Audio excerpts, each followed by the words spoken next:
For our first Hall of Fame inductees, there were lots of good pulling related days on and off the track.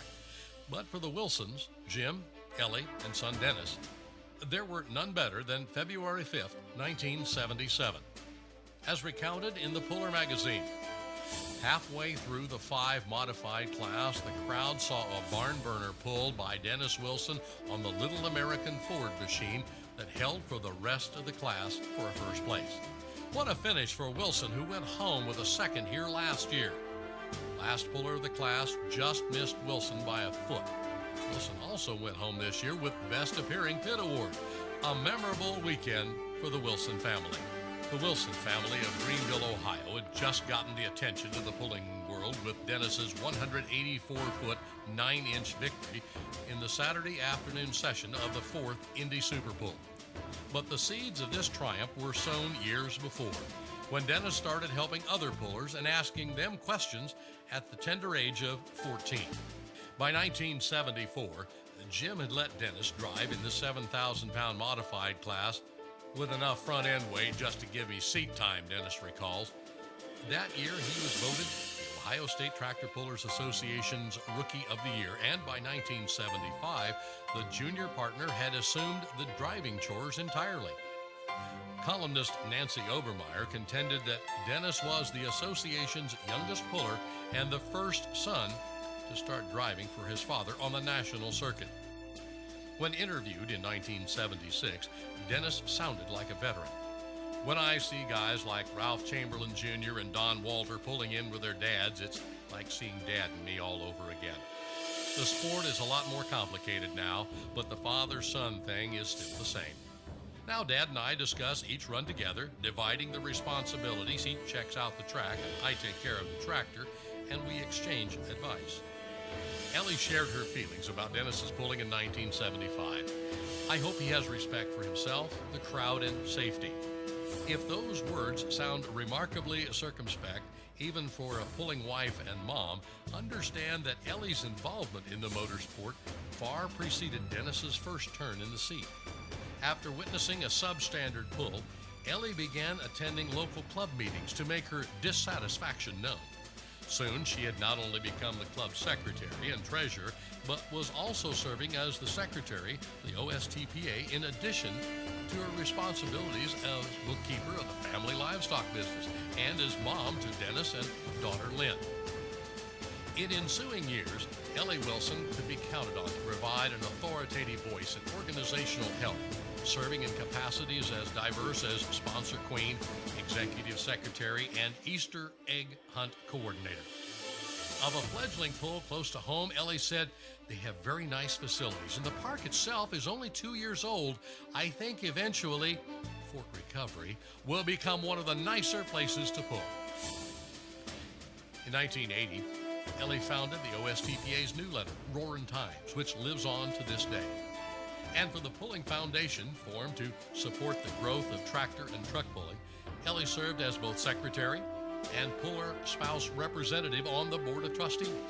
In 1976, the NTPA recognized Ellie with the Lyle Bishman Memorial Award for contributing the most to improving and promoting tractor pulling across the United States. And in 1995, Jim and Ellie were inducted into OSTPA's Hall of Fame. Ellie was lost to Jim, Lynn, Dennis, and her many friends in the pulling world in May of 2013 at the age of 79.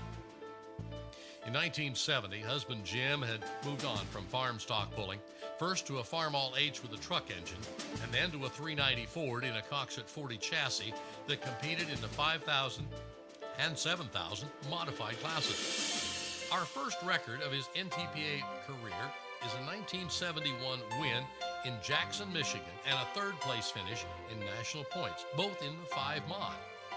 Jim saw more national successes in ensuing years with another third place in the 5 mod in 1972, a 5th in the 7 mod in 1972, and a 5th in the 5 mod in 1973. But after Indy in 1974, it was time to rebuild to stay competitive, and Jim Wilson asked his friend Ron Bargy for advice. Born in the collaboration with Bargy, welder Ron Bickle, and machinist Norm Smith, was the all-new Little American with driveline of a Coxswain 40, but not its cast housing, saving about 250 valuable pounds, resting between homemade frame rails. New rail designs were tried in the years that followed, as were advancements in engines.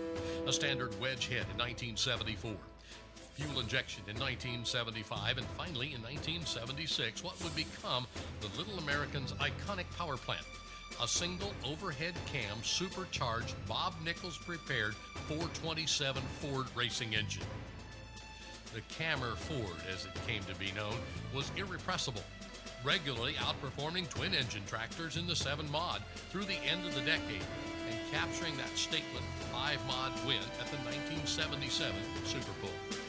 The immaculate red, white, and blue dragster chassis was the puller's cover shot in May of 1977. But just as the Little American was on the rise, the Wilsons made a shocking announcement. The tractor was for sale. As the family said publicly, it had to devote more time to business, but privately was dealing with friction between parents and, well, a 21-year-old son. Indeed, in the June 1977 classified under tractors was the Little American Coxswain 40 with a 427 SOHC blown Ford ready to run. Now there's an understatement. By now you know the tractor wasn't sold.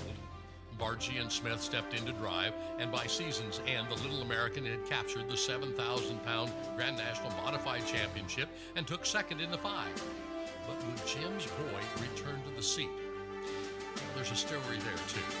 That summer, Dennis received a letter from a young fan hospitalized in Columbus who required heart surgery and requested an autograph photo. Following a visit with the child and his family, Dennis found himself blown away with the prospect of being someone's role model and, in his words, grew up a lot in order to act like one. To begin a very productive 1978, Smith took the wheel of the Super Pull and scored a runner-up finish in the 5 mod, while Dennis's next win came on a return trip to Indianapolis at the World Championships in June in the 7. More wins followed as the newly disciplined Dennis went right after it in the 5 at the Buck Spring Pull in Lancaster, Pennsylvania, and at Toma, in the 7 in Circleville, Ohio at the Ohio State Fair, and at Walcott, Indiana. A 1st and 2nd at the New York State Fair, a 2nd and 1st at the Fall Pull at the Buck, and in 1978, a year when a single vehicle could compete in both grand and regional national events, the Little American took 2nd in the Grand National 5 mod and 5th in the 7 mod, 3rd in Region 1 5 mod and 2nd in the 7 mod, and 3rd in Region 2's 5 mod and 1st in the 7 mod. The wins became less frequent starting in 1979, and twin-engine configurations were becoming commonplace and even in the light class. But the diminutive tractor with a patriotic paint scheme still had spunk. One 1980 victory in Elkhorn, Wisconsin in the 5,000-pound class by 20 feet came on 7 cylinders. The Little American won its last season title that year, Region 2 7 mod crown. Catastrophic breakage came at the Indy Super Bowl in 1982, and no more national wins were to come. Well, okay, one. The Wilsons won the 1983 Best Appearing Pit Award at the Indy Super Bowl. Again, it was really Mom's thing, says Dennis. The emphasis on pit area decoration that evolved from Ellie's early experiences showing livestock with displays that included crushed stone, carpeting, fencing, lighted posts. Ellie always wanted everything to be just right in case the judges came strolling by. Today, Jim resides in Okeechobee, Florida, but still makes the occasional trip north to competitively bass fish in Canada.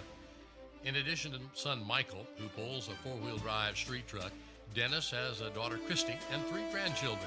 The 390 Ford stock chassis edition of the Little American has been restored by Dave Redinger and is expected to be part of Bowling Green's 50th anniversary exhibit of the Legends of Tractors. The last frame rail edition is in Marion, Indiana, still winning classes and championships. On their sign in the pits at that 1976 Super Bowl, the one preceding Dennis's big win, was printed "Families Pulling Together." Tonight, we are proud to induct into the Pulling Hall of Fame the Wilson family, who, before, during, and after their remarkable on-track success, exemplified the dedication of a pulling family to the motorsport, to its people, and to each other. Ladies and gentlemen, please welcome to the stage the Wilson family, members of the 2015 NTPA Hall of Fame class.